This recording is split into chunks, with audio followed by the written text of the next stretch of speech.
अभी हमारे यहाँ एक तिथि आने वाली है, अक्षय तृतीया। जितने आस्था चैनल पर कथा सुन रहे हो, जितने फेसबुक और यूट्यूब पर सुन रहे हो, बहुत सावधानी से सुनना। तो जिनकी यहाँ संपदा की कमी होती है, वैभव की कमी होती है, लक्ष्मी की कमी होती है, प्रतिष्ठा की कमी होती है, धन की कमी होती है, उसके लिए बहुत ध्यान से सुनना। ये प्रसंग आया नहीं पहले, आज अगर कुबेरेश्वर बाबा की पावन धरा पर यह प्रसंग निकला है तो उसको ध्यान से सुनिए।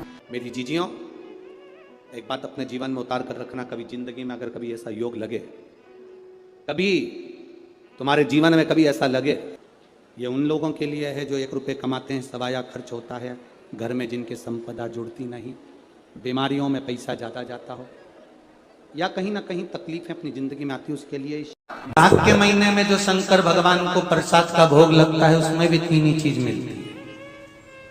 सत्तू,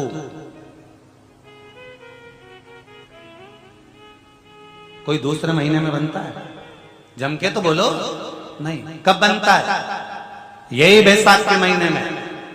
चने की दाल, गेहूं और जौ, इन तीनों को गलाकर सेक कर जो सत्तू तैयार होता है, इसी बैसाख के महीने में परशुराम जयंती के दिन या अमावस्या के दिन या पूर्णिमा के दिन शंकर भगवान को समर्पित होता है और भगवान विष्णु को समर्पित होता है। दुनिया के लोग कहते क्या होता है सत्तू से?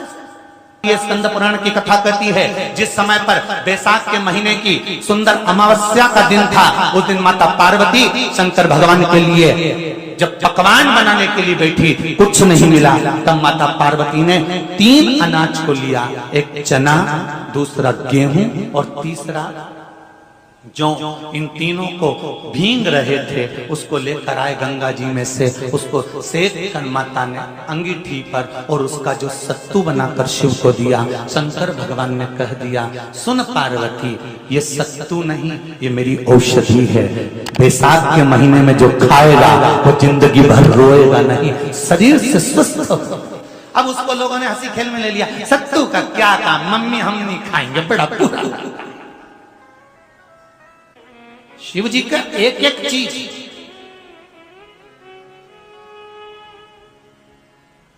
बैसाख के महीने में पियो बेल।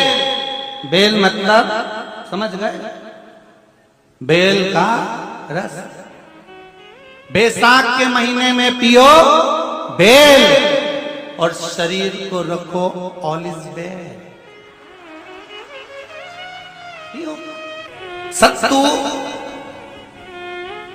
12 महीने खाओ, मत खाओ। कौन सा महीना? बैसाख के महीने में सत्तू जरूर खाओ। और सत्तू चाइना से नहीं आएगा, इंडिया में बनेगा और बना भारत में ही।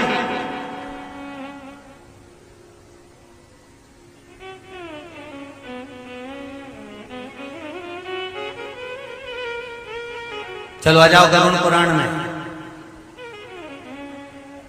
मरने का 47वां दिन, जब मरेंगे तब गरुड़ पुराण बचेगी, पहले सुन लो। और जिसके पास में गरुड़ पुराण नहीं हो तो पंडित जी से मंगवा कर फिर पढ़ के देख लेना। मरने के 47वें दिन, 47 डेज, 47वें दिन किस चीज का दान तुम्हारे सामने आता है? के 47वें दिन, 10 दिन तक तो जीवात्मा घर की अटारी पे रहती, मरने के बाद 12वें के दिन चली जाती है। उसके बाद में जब 47वां दिन आता है तो 47वें दिन जीवात्मा को क्या दान करा जाता है? व्यक्ति ने क्या पुण्य करा होता है कि उसको नरक नहीं भोगना पड़ता, बेतरणी नहीं भोगना पड़ती, और सीधे बेतरणी से पार हो जाता है। वो किस चीज का दान है? तो कहा शिव महापुराण में, गरुड़ पुराण में, कि वो सत्तू का दान है जो बैसाख महीने में करा जाता है। सत्तू का दान 3 चीजों से मिलकर बनता है। जौ, बोलते जा, गेहूं, चना, ये तीन चीज से मिलकर बनता है। इसमें जो बारीक बारीक कण होते हैं, जितने जितने तीन चीज के मिले हुए बारीक बारीक कण होते हैं, ये जब दान किया जाता है सत्तू का, तब ये बेतरनी तरने के लिए 47वें दिन इस जीवात्मा ने अगर सत्तू का दान करा होता है, या सत्तू का सेवन बैसाख के महीने में करा होता है, तो उसको बेतरनी नहीं भोगना पड़ती, डायरेक्ट सीधे रतलाम उज्जैन से डायरेक्ट। किस किस के यहां बनता है सत्तू?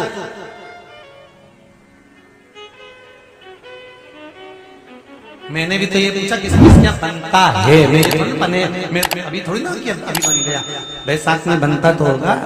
पहले गांव के लोग तीरथ करने जाते थे, गांव का लोग जब तीरथ करने जाता था, कोई सामान नहीं ले जाता, सत्तू बांधी पोटली में धरा यूं और पानी में घोलिया और नमक डालिया या शक्कर या गुड़ घोल के और पी के वही चले। आज के अब जब सैनिक युद्ध करने जाता है, थक जाता है, बहुत थकान हो जाती है, जब उससे देखा जाता है तो सैनिक का जो कमांडर होता है वो सत्तू मंगवाता है और गिलास में घोल घोल कर पूरी सेना को पिलवाकर फिर युद्ध में उतार देता है। फिर युद्ध में साधारण नहीं है महाराज। सत्तू में जितने बारीक बारीक कण होते हैं, जितने बारीक बारीक कण, अब तुम्हें काम करना, अभी जब फ्री रहो तो कागज पे रख के सत्तू का एक कण गिनना, 1 2 3 बारीक बारीक गिनते रहना जरा। तो तुम्हारा क्या जाए गिनने में? भगवान कृष्ण के हाथ में पट्टी बंधी थी तो उनने भी तो रुक्मणी को गिनने को दिया था, जरा गिन तो जरा इसमें कितने धागे। रुक्मणी जी ने कहा इसमें 9,999 धागे हैं। भगवान ने कहा बस यही 9,999 मुझे द्रौपदी को वापिस लौटाना है। गिन के लगा लो, अभी अभी लगा लो, ऊपर तो भगवान गिन के बता ही देगा कि तुमने जो सत्तू दान करा था, तुमने जो सत्तू खाया था, तुमने जो सत्तू भगवान को दिया था, सत्तू का लड्डू बनाकर तुमने बैसाख महीने में भगवान की जो पूजन करी थी, तो अमावस्या के दिन, पूर्णिमा के दिन या अक्षय तृतीया के दिन तुमने जो सत्तू दिया था, भगवान तो गिनती बता देगा कि उस सत्तू में कितना कण था। और अगर नहीं बताए तो तुम आंदोलन पे बैठ जाओगे। क्या हमें बताओ पहले हमने कितना सत्तू दिया था, उसमें कितने कण थे, बताना अपना।